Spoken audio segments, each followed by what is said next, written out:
तो वहीं खबरें अभी तक से सुंदर ठाकुर ने खास बातचीत की है। सीपीएस सुंदर ठाकुर ने खबरें अभी तक से खास बातचीत की है। कांग्रेस सरकार के 1 साल पूरे होने पर सुंदर ठाकुर बोले हैं, 1 साल में व्यवस्था परिवर्तन हुआ। कहा मुख्यमंत्री ने जनहित में कई फैसले लिए, बीजेपी के समय में सिर्फ घोटाले हुए हैं।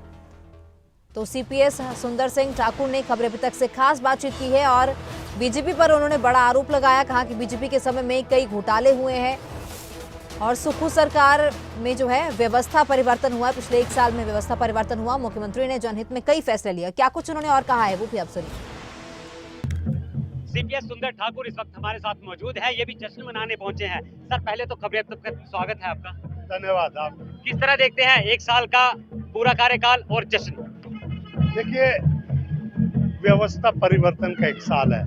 जश्न तो ये इस बात का है कि हम इस त्रासदी के बावजूद मजबूती से उठ खड़े हुए हैं और जो हमें केंद्र की तरफ से जो निराशा हुई है उसके बावजूद हमारी जो है काफी पटड़ी पे हमारा जो व्यवस्था आ रही है और स्टार्टअप का 680 करोड़ का मुख्यमंत्री जी ने नौजवानों के लिए सीधा एक बैंकों के माध्यम से जो लोन भी दिया जाएगा, सब्सिडी को सीधे जोड़ा जाएगा।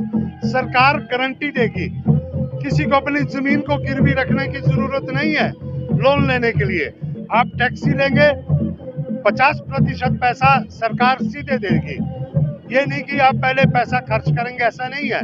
और उसी प्रकार के सोलर एनर्जी का एक प्रोजेक्ट लेकर आ रहे हैं जिसमें 3 बीघे में भी आप जो है 100 किलोवाट का जो जनरेशन अगर करेंगे तो हमारे जो खासतौर पे निचले क्षेत्र के लोग हैं जो नौकरियों की तलाश में होटलों में नौकरियां कर रहे हैं, ट्रैवल एजेंसियां हैं, 20-25 हजार के लिए घरों से दूर बैठे हैं। ऐसे में जो सोलर पॉलिसी लेकर आ रहे हैं उनको डायरेक्ट जो सब्सिडी को बेनिफिट में जोड़ा जाएगा और बैंक गारंटी सरकार देगी और एक 25 साल का उन्हें परमानेंट रोजगार घर में दिया जाएगा ताकि वो घर छोड़कर अपने बाहर ना जाएं और घर में ही अपने सुनिश्चित उनको आय इनकम हो।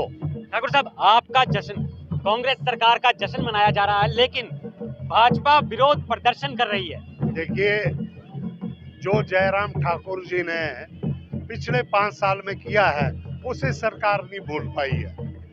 जयराम जी ने जो कुछ किया है, जो जितना उस वक्त में आप स्वास्थ्य घोटाले, कोरोना काल में उनके अध्यक्ष को, जो स्वास्थ्य मंत्री को बदलना पड़ा, जो कि स्वास्थ्य घोटाला हुआ, पुलिस भर्ती घोटाला हुआ और सारे के सारे पेपर लीक हुए और पेपर अधीनस्थ चयन बोर्ड से पेपर बेचे जाते थे।